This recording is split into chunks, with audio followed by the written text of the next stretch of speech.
మనము ఎప్పుడు కూడా దేవునికి ఇష్టమైన వ్యక్తులుగానే ఉండాలి, కానీ వీడి ద్వారా కష్టం అనేలాగా దేవుడు ఎప్పుడు ఊహించుకోదు మనకు.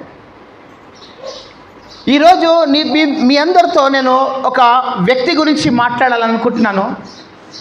తన జీవితంలో ఆయన ఏనాడు కూడా పాపం చేయలేదు, ఒక్కరోజు పాపం చేయలేదు, కనీసం పాపం చేయడానికి ఊహించుకోలేదు. అలాంటి వాడు బాల్యంలో ఉన్నప్పుడే తన తల్లిదండ్రులను దూరం చేసుకున్నాడు. కేవలం 16 సంవత్సరం 15 సంవత్సరంలో ఉన్నప్పుడే అతన్ని బానిసలుగా తీసుకున్నారు. అమ్మ నాన్న ప్రేమ ఏ వయసులో అయితే పిల్లలకు కావాలనో ఆ ప్రేమ పొందుకోలేకపోయాడు, బానిసంగా బతికాడు. ఎందుకయ్యా నాకు ఈ బ్రతుకు అని ఏనాడు దేవునికి అడగలేదు. వాళ్ళ తల్లిదండ్రులు లేకపోతే ఆయన చిన్నప్పటి నుంచి నేర్చుకున్న దేవుని బోధన తెలియదు, కానీ అన్య రాజ్యంలో ఉండి కూడా తన జీవితంలో ఎక్కడ కూడా పాపము అంటనీయకుండా బ్రతికాడు. ఆయననే దానియేలు. ఏ ఆహారం అయితే నిషేధము అని దేవుడు నేర్పించాడో, బహుశా వాళ్ళ తల్లిదండ్రులు బాల్యంలో చెప్పాడో, ఆ ఆహారము తినను అని నిర్ణయించుకొని కఠినంగా గట్టిగా స్థిరంగా ఉన్నాడు. తన దేవుని మాటలు ఎక్కడ ఉల్లంఘిస్తానేమో అని భయంతో ఆ అపవిత్రమైన ఆహారాన్ని ముట్టలేకపోయాడు. దేవుడు ఆ వ్యక్తిని హెచ్చించాడు. రాజు తర్వాత ప్రధానమంత్రిగా ఆయనను దేవుడు ఏర్పరచుకున్నాడు. మన జీవితంలో ఈరోజు అన్ని విషయాల్లో రాజీ పడిపోతున్నాం. మనం ఎవరు ఏమనుకుంటారేమో అని రాజీ పడిపోతాం, ఎవడైనా ఫీల్ అవుతాడేమో అని రాజీ పడిపోతాం, ఇలా చేయకపోతే వాళ్ళు ఏమైనా అనుకుంటారేమో అని రాజీ పడిపోతాం, లేకపోతే నీకు నువ్వే బలహీనంగా పడిపోయి పాపానికి రాజీ పడిపోతావేమో. కానీ దేవుడు ప్రతి సందర్భంలో ప్రతి సిచ్యువేషన్లో ఒక వ్యక్తిని మాదిరిగా మనకు బైబిల్లో చూపెట్టాడు. నువ్వు పడిపోవాలని ఆలోచిస్తున్నావేమో, దేవుడు నీకు ఒక మంచి ఉదాహరణ చూపెట్టాడు బైబిల్లో. యవనంగా నువ్వు చెడిపోతున్నావేమో, దేవుడు మంచి ఉదాహరణ చూపెట్టాడు బైబిల్లో. కానీ ఈరోజు క్రైస్తవులు దేవుడి గురించి తెలుసుకున్న తర్వాత, దేవుళ్ళో ఎదుగుతున్న తర్వాత, దేవుని ప్రేమను అంగీకరించుకున్న తర్వాత, దేవుని మాట ప్రకారంగా నడిచిన తర్వాత దేవుళ్ళు సరిగా లేరు. ఇది సిగ్గుకరమైన విషయము మన క్రైస్తవ్యంలో. పేరుకి మాత్రము మనమందరం మంచిగానే ఉన్నాము, కానీ లోపల దేవుడి నుంచి చాలా దూరంగా బ్రతుకుతున్నాము, సమయము కూడా ఇవ్వలేకపోతున్నాము.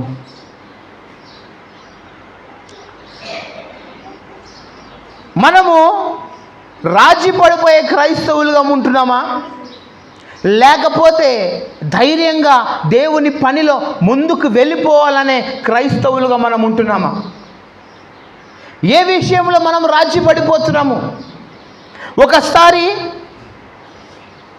విశ్వాసం గురించి మనము మాట్లాడితే 4 రకమైన విశ్వాసం మన ఈ సమాజంలో కనిపిస్తూ ఉంటారు. 4 రకమైన విశ్వాసం. ఎలాంటి విశ్వాసాలు మనకందరికీ తెలుసు. నేను బహుశా చాలా సింపుల్గా చెప్తాను మీకు. నేను ఒక విశ్వాసం ఎలా ఉంటుందంటే లాభకరమైన విశ్వాసం. దేవుని దగ్గర ఎప్పుడు అడుక్కోవడం తప్ప ఏం లేదు. ఇస్తే మంచోడు దేవుడు, ఇవ్వకపోతే మంచోడు కాదు. దేవా నువ్వు ఇది చేయి, నేను అది చేస్తా. ఇది లాభకరమైన విశ్వాసం మనకు. ఎప్పుడు నువ్వు ఇవ్వకపోయినా పర్వాలేదు, కానీ నేను నిన్నే ఆరాధిస్తాను, నువ్వే నిజమైన దేవుడు అని ఎప్పుడు అన్నాం మనం. మన ఆలోచనలు ఎప్పుడు ఇంతే. నాకు ఇన్ని కష్టాలు ఉన్నాయి, నువ్వు కష్టాలు తీస్తే నువ్వే నాకు దేవుడివి.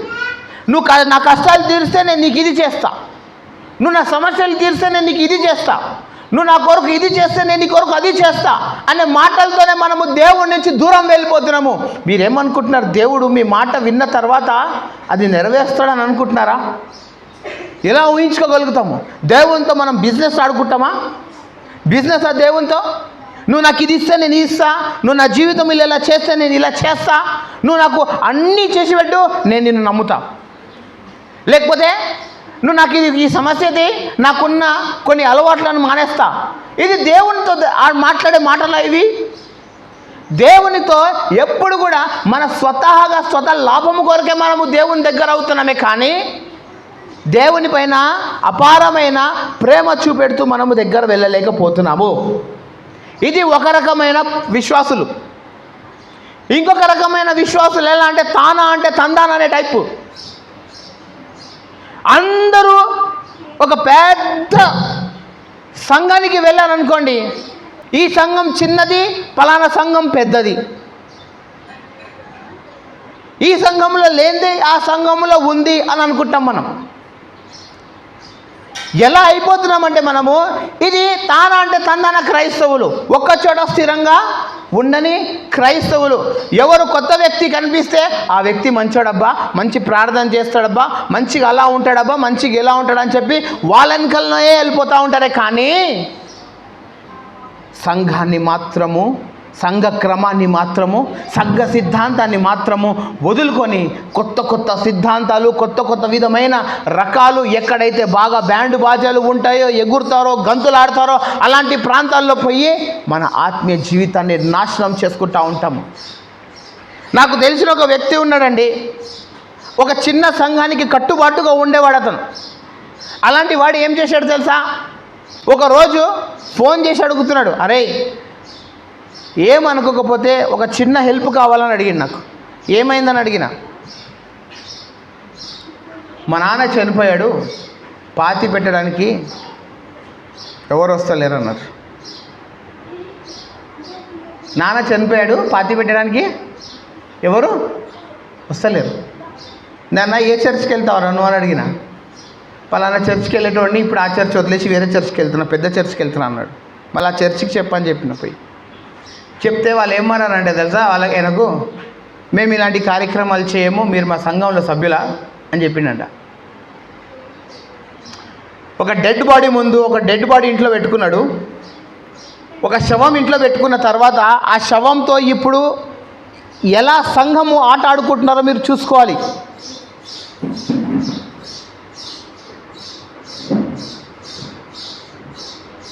చాలా కష్టపడ్డాడు, కానీ ఆ సంఘం ఏ విధంగా సహాయము చేయలేదు. సంఘానికి దశమ భాగాలు ఇచ్చేవాడు, కానుకలు ఇవ్వాల్సింది ఇచ్చేవాడు, సేవకుడు ఏ స్పాన్సర్ అడిగితే ఆ స్పాన్సర్ ఇచ్చేవాడు.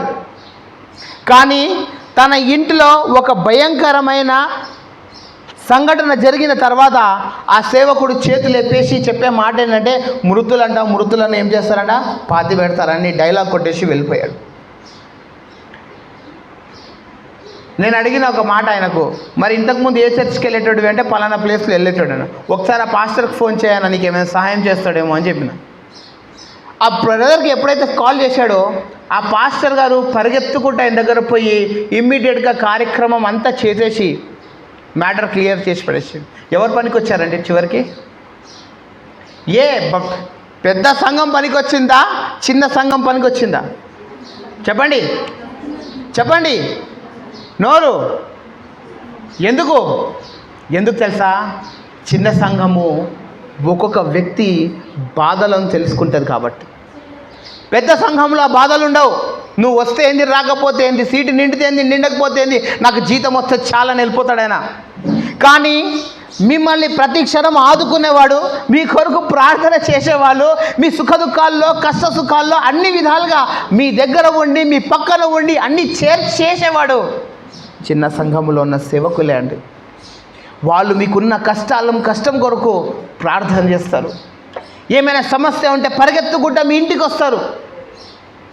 కానీ అదే పెద్ద పెద్ద సంఘాలు ఎప్పుడైనా చూసారా? వాళ్ళు వచ్చిన లాభం కొరకు మాత్రమే వస్తారు.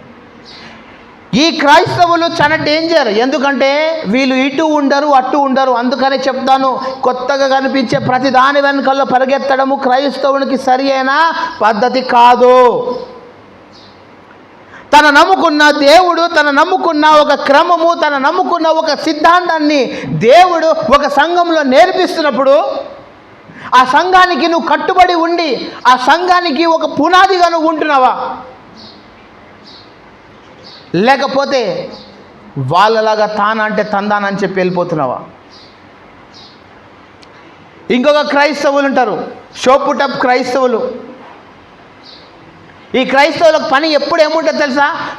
మనసులో మాత్రము దేవుని పైన నమ్మకం ఉండదు, కానీ పైన మాత్రము సేవకులకు మేము ఎంత కరెక్ట్గా ఉన్నాము, సంఘస్థులకు మేము ఎంత ఆత్మీయంగా ఉన్నామో, మేము ఎంత పరిశుద్ధంగా ఉన్నామనే ఒక డ్రామా ఆడుతూ ఉంటాం. ఇలాంటి వ్యక్తులు క్లియర్గా అర్థమైపోతూ ఉంటారు. ఎందుకు క్లియర్గా అర్థమైపోతారంటే ప్రవర్తన అలా ఉంది కాబట్టి.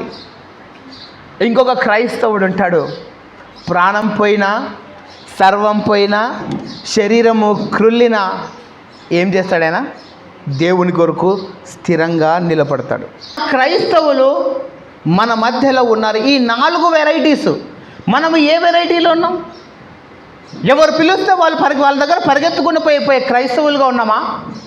లేకపోతే ఇప్పుడు ఏదో 10 మందికి చూపెట్టే క్రైస్తవులుగా ఉన్నామా? స్థిరంగా నిలబడే క్రైస్తవులుగా ఉన్నామా? లేకపోతే అందరూ గుంపుతో తానా అంటే తందాననే క్రైస్తవులుగా మనం బ్రతుకుతున్నామా? మన మీదనే ఆధారం ఉంది మొత్తం. అందుకనే దేవుడు ఒక మంచి మాట చెప్తాడు మనకు విశ్వాసం గురించి. మన విశ్వాసం ఎలా ఉండాలనేది ఒకసారి హెబ్రీ రాసిన పత్రిక 11వ అధ్యాయం మనం చదువుదాం. నీకు దేవుని పైన నమ్మకము ఉంటే దేవుడు నీకు ఇష్టపడతాడు. పాయింట్ అర్థమైపోయిందా? నువ్వు దేవునికి ఇష్టమైన వ్యక్తిగా ఉండాలంటే ఏం చేయాలి? నువ్వు విశ్వాసంలో సరిగ్గా ఉండాలి, ఇష్టడుగా ఉండాలి. దేవునికి ఇష్టమైన వాడు లేవు అంటే దానికి అర్థం ఏంటిది? నీకు దేవుని పైన విశ్వాసము లేదు. ఎంత పవిత్రంగా పుట్టించాడో మన మరణం కూడా అంత పవిత్రంగా ఉండాలి. మన మరణము 10 మందికి మాదిరి చూపెట్టాలి, కానీ పోయిండ్ర వీడు అని మాత్రము అనుకోవద్దు. మనిషి ప్రాణము ఎంతుంది చెప్పండి? ఎంతుంది చెప్పండి? ఒక చిన్న పెన్సిల్ తీసుకొని కడుపులో పొడిస్తే చచ్చిపోతాడు, అంతేనా? చిన్న పెన్సిల్, ఒక చిన్న పెన్సిలే నీ ప్రాణాన్ని చంపడానికి ఎంతసేపు, నీ ప్రాణాన్ని తీయడానికి ఎంతసేపు? ఒక దోమ నిన్ను చంపేస్తుంది, ఒక చిన్న దోమ నిన్ను చంపేస్తుంది. అలాంటి వాడు దేవుని పైన నమ్మకం లేకుండా ఎలా బ్రతకగలుగుతాడు? ఒక మనిషి జీవితము ఎప్పుడైనా అంతమైపోతుంది. ఈ అంతమవుతున్న జీవితాన్ని కొరకు ఎందుకు మనిషి ఇంత పొగరుతో జీవిస్తాడు? ఎందుకు ఇంత అహంకారంతో జీవిస్తాడు? నువ్వు ఏ రోజు ఎప్పుడు ఏ క్షణాన ఎప్పుడు వెళ్ళిపోతావో నీకే తెలియదు. నీ దేవునికి ఖచ్చితంగా తెలుసు నిన్ను ఎప్పుడు తీసుకుపోవాలనేది. కానీ నా దేవుడు నాకు ఏదో ఒకరోజు తీసుకెళ్ళిపోతాడు, నేను నా దేవునికి నమ్మకంగా కనీసము ఒక్కరోజైనా బ్రతుకుతాననే ఆశతో నువ్వు బతికావనుకో, ప్రతిరోజు దేవుని కొరకు పవిత్రంగా బతకడానికి ఇష్టపడతావు. నీ ముగింపు ఎప్పుడుందో ఎవ్వరికీ తెలియదు. అందుకని దేవుడు ఈ మాట మాట్లాడుతున్నాడు. ఏంటంటే కనుక విశ్వాసము లేకుండా నాకు నువ్వు ఇష్టడుగా ఉండడము అసంభవం, ఇంపాసిబుల్, కుదరని పని అది.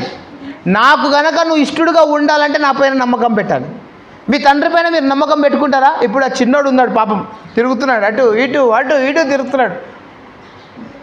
మీ పిల్లలు ఉన్నారు, చిన్న పిల్లలు, వాళ్ళు ఎక్కడ పోయినా కూడా వాళ్ళకి తెలుసు వాళ్ళ అమ్మ ఎవరో వాళ్ళ నాన్న ఎవరో అనేది. అవునా కాదా? ఎందుకో ఇక్కడ తిరిగి మళ్ళీ తల్లి దగ్గరనే వస్తున్నాడు, మళ్ళీ తల్లి దగ్గరనే పోతున్నాడు. వేరే వాళ్ళ దగ్గర ఎందుకు పోతలేరు? ఎందుకంటే ఆ కుమారుడికి తెలుసు నా తండ్రి ఎవరో, నా తల్లి ఎవరో. మరి మీకు తెలుసా మీ దేవుడు ఎవరో? మీరు దేవుని పిల్లలైతే మీకు దేవుడు ఎవరో తెలిసిపోతుంది. మీరు దేవుని పిల్లలైతే దేవుని ఇష్టలుగా మీరు జీవించడం ఇష్టపడతారు. మీరు దేవుని పిల్లలైతే దేవుని పైన పూర్తిగా ఆధారపడి ఆయన పైన మీరు విశ్వాసంతో మీరు జీవిస్తారు. నీ దేవుడు నీ సమస్యలను తీరుస్తాడనే, నీ దేవుడు నీ ఆహారాన్ని నీకు ముందు పెడతాడని, నీ దేవుడు నీకున్న పరిస్థితి నుండి బయట తీస్తాడని నీకు నమ్మకము ఉందా లేదా అనే ప్రశ్న దేవుడు నీకు అడుగుతున్నాడు. అలా నమ్మకము ఉంటే నువ్వు దేవునికి ఇష్టమైన వాడివి. లేదు నేను ఇంకా వేరేళ్ళ మీద ఆధారపడి ఉంటాను, నా బ్రతికింతే, నేను ఎప్పుడు వేరేళ్ళు నాకు ఏదైనా చేస్తేనే నేను బ్రతుకుతానని ఆధారపడ్డావంటే నువ్వు దేవునికి ఇష్టమైన వాడు ఏమాత్రము కాలేవు. క్రైస్తవుడా, నీ ప్రాణము దేవునికి చాలా ఇష్టము. పోగొట్టుకోకు. నీ విలువైన జీవితాన్ని దేవుని కొరకు నువ్వు ఇవ్వకుండా జీవిస్తే నీ దేవుడు నీ శరీరాన్ని బట్టి, నీ ఆత్మని బట్టి చాలా బాధపడతాడు. నిజంగా బాధపడతాడు. మీరు అర్థం చేసుకోలేకపోతున్నారేమో దేవుని ప్రేమ. నన్ను నువ్వు ప్రేమించాలంటే నా పైన ఖచ్చితంగా విశ్వాసం పెట్టాలి. నా పైన నువ్వు విశ్వాసం పెట్టకుండా నన్ను నువ్వు ఆరాధిస్తున్నావు అంటే కనుక వ్యర్థమే అది. మీ తల్లిదండ్రుల పైన మీరు నమ్మకం పెట్టారా? మా నాన్న ఈరోజు డ్రెస్ తెస్తాడని డ్రెస్ ఖచ్చితంగా తెస్తాడని. మీ ఇంట్లో మీ భర్త ఒక మాట అన్నాడు అనుకోండి, అమ్మా ఏం ఉండకు, నేను బయటకు వెళ్ళి బిర్యానీ తీసుకొని వస్తున్నానంటే భార్య గుడ్డిగా భర్తకు నమ్ముతుందా చెప్పండి? నమ్ముదా? మళ్ళీ తేకపోతే భర్త అయినప్పుడప్పుడు మిస్ అవుతాడేమో, కానీ దేవుడు మాత్రం ఎప్పుడు మిస్ కాడు. అలాంటి దేవుడిని పూర్తిగా ఎప్పుడు నమ్మగలుగుతావు? నువ్వు ఎప్పుడైనా మీద ఆధారపడగలుగుతావు? అవసరం ఉన్నప్పుడైనా దేవుడు అంటే అవసరం ఉన్నప్పుడైనా ప్రార్థనలు, అవసరం ఉన్నప్పుడైనా నీ ఇంట్లో ప్రార్థనలు, అవసరం ఉన్నప్పుడైనా మనం ఏ మీటింగ్లు పడితే ఆ మీటింగ్లు పోనీకి అవసరానికి వాడుకుంటున్నావా? ఏ విశ్వాసంలో ఉన్నావు నువ్వు? షడ్రక్ మేషక్ అబేద్నెగోకు మొక్కండి అని చెప్తే వాళ్ళు మొక్కలేదు, స్థిరంగా నిలబడ్డారు, బలంగా నిలబడ్డారు. రాజుకి కోపం వచ్చి మంటలు వేసేస్తూ ఉంటే రాజుకు చెప్తున్న మాట ఏంటి తెలుసా? రాజు, మా దేవుడు మమ్మల్ని కాపాడకపోయినా పర్వాలేదు, కానీ మేము మాత్రము లొంగము. ఆ ధైర్యం నీకుందా? లొంగిపోతున్నావు ప్రతి చిన్న దానికి. మా ఇంట్లో ఫలానా వాడేదో అన్నాడని దేవుడే లేడని చెప్తావా? నీ కుటుంబంలో ఏదో సమస్య వచ్చిందని నేను ఈరోజు ప్రార్థన చేయనని చెప్తావా? చిన్న గొడవలు ఇంట్లో ఏమైనా అయిపోతే అసలు దేవుడే లేడు, ఛీ ఎందుకు నేను దేవుడిని నమ్ముకున్నాను అనుకుంటున్నావా? అయితే శ్రమ నీకే. నీ దేవుడు నీ కొరకు నువ్వు పాపం చేస్తావనే తెలుసు, పాపము లేకుండా నువ్వు ఉండలేవని తెలుసు కూడా నీ కొరకు దేవుడు ప్రాణం ఇచ్చాడు. నీ కొరకు తన రక్తాన్ని కార్చాడు. ఆయన శరీరంగా నువ్వు మారుతున్నావు కాబట్టి, ఆయన రక్తంగా నువ్వు మారుతున్నావు. ఆదాము ఎప్పుడైతే అవ్వను చూశాడో, చూసిన తర్వాత ఏమన్నాడు తెలుసా? నా మాంసంలో నువ్వు మాంసము, నా ఎముకలలో నువ్వు ఎముక అన్నాడు. దేవుడు ఏమన్నాడు తెలుసా మనకు? నా శరీరం తిను ప్రతి వాడు నిత్య జీవాన్ని పొందుకుంటా అన్నాడు. దానికి అర్థం ఏంటి తెలుసా?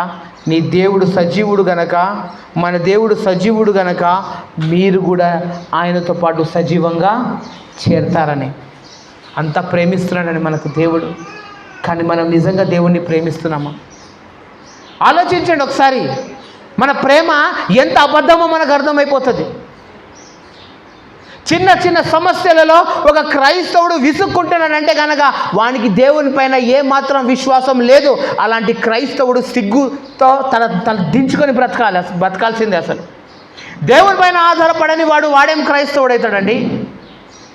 నువ్వు గంటలు ప్రార్థన చేస్తే ఏంటిది, ఆరాధన చేస్తే ఏంటిది, భజన చేస్తే ఏంటిది, దేవుని పైన నమ్మకం లేకపోతే? తీతు రాసిన పత్రిక, పేరు మాత్రం దేవుడిదే ఉంటుంది, కానీ పనులు ఏది దేవుంది ఉండవు. చేసేదంతా పాపమే, పేరు మాత్రము దేవుంది. చేసేదంతా లోక సంబంధమైన పనే, కానీ మేము దేవుళ్ళలో ఉన్నామని పెద్ద గర్వంగా చెప్తూ ఉంటాం.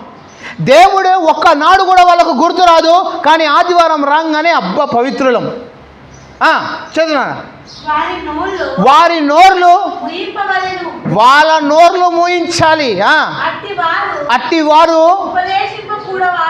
వాళ్ళు ఏదైతే ఉపదేశించొద్దనో తన సొంత లాభము కొరకు ఉపదేశిస్తారు. కుటుంబాలను పాడు చేసే వీళ్ళు. ఒక అయ్యగారికి అడిగినామనుకో, అయ్యగారు ఏం చేస్తున్నారు అంటే, పండుకున్నానండి అంట మధ్యాహ్నం పూట. ఎంత నిద్రకు బానిసం తెలుసా క్రైస్తవులు? కళ్ళు మూసుకుంటే చాలు వరం, కళ్ళు మూసుకుంటే చాలు వెళ్ళిపోతాం ఇంకా మనం. ఇంకొకటి తిండిపోతులు. తిండి దొరకకపోతే గొడవలు చేసుకునే సేవకులను చూసినా నేను.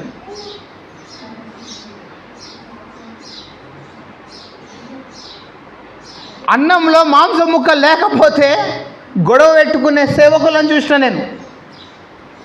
అన్నం వడ్డిస్తున్నప్పుడు ఒక ముక్క తక్కువ వస్తే బూతులు తిట్టే సేవకులను చూసిన నేను.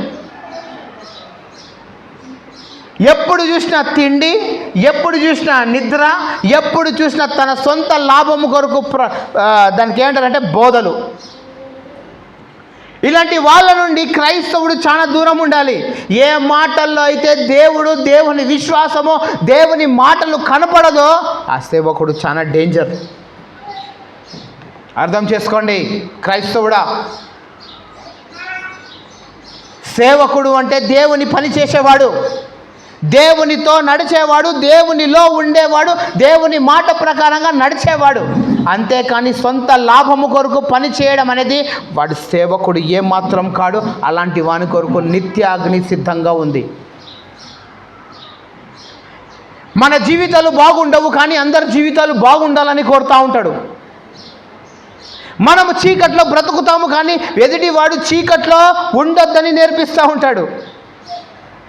మన సంసారం సరిగా ఉండవు, కానీ ఎదుటి వాని సంసారం మంచిగా ఉండాలని చెప్తూ ఉంటారు. మనము చీకట్లో ఉంటాము, కానీ అందరూ వెలుతురులో ఉండాలని నేర్పిస్తూ ఉంటాడు. ఇలాంటి బోధకులతో చాలా జాగ్రత్త. షడ్రెక్, మెషక్, అబేద్నెగో తన జీవితాన్ని దేవుని కొరకు అంకితం చేయడానికైనా సిద్ధపడ్డాడు, కానీ దేవుడు అతన్ని చంపలేదు. దానియేలు కేవలము 3 పూటలు ప్రార్థన చేస్తున్నందుకే అక్కడ ఉన్న వాళ్ళందరికీ కుళ్ళు స్టార్ట్ అయిపోయింది. ఈయనేంద్ర బాబు 3 పూటలు ప్రార్థన చేస్తున్నాడు, పోయి రాజుకు చెప్పేస్తారు ఒక మాట, రాజు మరి నీకన్నా గొప్పవాడు ఎవరైనా ఉన్నారా? ఒక 30 రోజుల వరకు ప్లీజ్ ఏమనుకో, ఒక శాసనం తయారు చేద్దాం, మనం ఒక లా తయారు చేద్దాం, ఒక చట్టం తయారు చేద్దాం. 30 రోజుల వరకు రాజు తప్ప ఏ దేవుణ్ణి కూడా ప్రార్థన కానీ పూజలు కానీ చెయ్యొద్దు. ఈ 30 రోజులు ఎవరిని పూజించాలి? రాజుని మాత్రమే పూజించాలి. ఒకవేళ ఎవడైనా ఈ 30 రోజుల్లో ఎవడైనా ఒకడు ప్రార్థన చేయడం కానీ వేరే దేవుణ్ణి పూజించడం కానీ కనిపిస్తే ఆయనకు సింహాల బోన్లు వేసేస్తామని అన్నాం. దానియేలు పైన ఎలాంటి ఆరోపణలు వేయాలో అర్థం కాక చివరికి ఈ విధమైన ఆరోపణలు వేసి దానియేలు ప్రార్థన చేస్తుండగా రెడ్ హ్యాండెడ్గా పట్టుకుంటారు ఆయనను. రాజుకి ఇష్టమైన వ్యక్తి దానియేలు. రాజుకు తెలుసు దానియేలు కుళ్ళు, కుట్రలు, మోసాలు, కపటమైన పనులు చేయడని దర్యాసు రాజుకు బాగా తెలుసు. ఈ చుట్టుపక్కల ఉన్న వాళ్ళు అందరూ మోసం చేస్తారని అందరికీ తెలుసు, రాజుకు బాగా తెలుసు. కానీ రాజు ద్వారా కుట్రతో రాసిన ఒక శాసనాన్ని ఆయన ఏం చేస్తాడు? అమలంలో పెట్టేస్తాడు. దీంతో దానియేలు గారిని పట్టుకొని సింహాల బోన్లలో పడేస్తారండి. ఒక్కసారి ఆలోచించండి. రాత్రి మీ ఇంట్లో ఒక పెద్ద సుందెలుగా ఉంది, ఒక రూమ్లో ఉంది, బయటకు వెళ్ళి ఎవరో డోర్ బంద్ చేసి వెళ్ళిపోయింది అనుకోండి, నిద్ర వస్తుందా రాత్రిపూట? ఆ సుందెలకి ఎలా ఉంటుందో తెలుసు కదా, ఎంత లావు ఉంటుంది. అవి చూడదు, చీకట్లో ఎవరిని కరుస్తుందో చూడదు, వచ్చి కరవడమే. ఒక సుందెలక ఇంట్లో ఉంటేనే, ఒక రూమ్లో ఉంటేనే మనకు అంత భయం వేసినప్పుడు సింహాల మధ్యలో కూర్చున్నాడు దానియేలు. కానీ ఎక్కడ కూడా బెదరలేదు, ఎక్కడ కూడా భయపడలేదు. ఎందుకు తెలుసా? తన వెనకలో ఎవరున్నారు? మరి ఈరోజు నువ్వు బెదిరిపోతున్నావు అంటే నీ వెనకలు ఎవరున్నారు? దేనికి బెదురుకుంటున్నావు? దేనికి భయపడుతున్నావు? దేని కొరకు నువ్వు అంత చింతిస్తున్నావు? నీ సింహాల నోర్లనే మోయించిన దేవుడు నీ పక్కన ఉన్నాడని నువ్వు మర్చిపోతున్నావా? నన్ను ప్రేమించాలన్నా, నాకు ఇష్టడుగా నువ్వు ఉండాలన్నా నా పైన నువ్వు కంపల్సరీ విశ్వాసం పెట్టాలని హెబ్రీ రాసిన 11వ అధ్యాయంలో దేవుడు మనకు చెప్పాడు. ఆయనను నువ్వు ప్రియుడుగా ఉండాలి అంటే ఆయనకు నువ్వు నమ్మకంగా ఉండాలి. మరి నువ్వు నిజంగా నమ్మకంగా ఉంటున్నావా? ఇక్కడ మంచిగా ఉండి ఇంటికి వెళ్ళిన తర్వాత గలీజ్ మాటలు మాట్లాడుతున్నా, బూతులు మాటలు మాట్లాడుతున్నా, జాగ్రత్త. దేవుడు ఖచ్చితంగా అలాంటి నోరు పైన తన ఉగ్రతను చూపెట్టబోతున్నాడు. ఏ నోరుతో అయితే నువ్వు హల్లెలూయా అంటున్నావో అదే నోరుతో నువ్వు బూతులాడుతున్నావో జాగ్రత్త. నీ నోరు పైన దేవుడు తన ఉగ్రత చూపెట్టబోతున్నాడు. ఏ పరిశుద్ధంగా జీవించాలని నువ్వు ఈ సంఘంలో నిర్ణయించుకొని బయట అపవిత్రంగా బ్రతుకుతున్నావా జాగ్రత్త. నీ అపవిత్రమైన జీవితమే నిన్ను నాశనానికి తీసుకెళ్ళిపోతుంది అనేది క్రైస్తవుడు ఆలోచించుకో.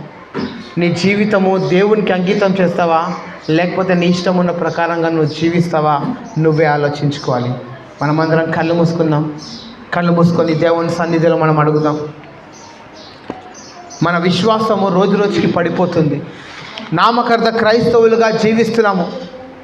ఎక్కడ ఏది అద్భుతం కనిపిస్తే అక్కడ పరిగెత్తుతున్నాము. ఎవరు మంచిగా కనిపిస్తే వాళ్ళ దగ్గరికి వెళ్ళిపోతున్నాము. ఎవరైతే మంచి మంచి మాటలు చెప్పేస్తారో ఆ మాటల వెనుకలు మన జీవితాలనంతా నాశనం చేసుకుంటున్నాం. ఈరోజు దేవుడు దానియేలు జీవితం ప్రకారంగా జీవించమని నేర్పిస్తున్నాడు. తన జీవితంలో ఎక్కడ కూడా తను పాపం చేయలేదు. ఈరోజు నువ్వేమైనా పాపంలో ఉన్నావా? ఏదైనా అలవాట్లో నువ్వు పడిపోతున్నావా? ఏ అలవాట్లయితే నీకు నీ దేవునికి ఇష్టం లేదో ఆ అలవాట్లను నువ్వు మానలేకపోతున్నావా? అయితే నువ్వు దేవుని దగ్గర అడుగు. తండ్రి, నాకు ఈ బలహీనంగా ఉంది ప్రభువా, ఈ బలహీనం నుంచి నన్ను బయట తీ తండ్రి అని నువ్వు దేవుణ్ణి అడుగు. దేవుడు ఖచ్చితంగా నీకు సమాధానం ఇవ్వబోతున్నాడు.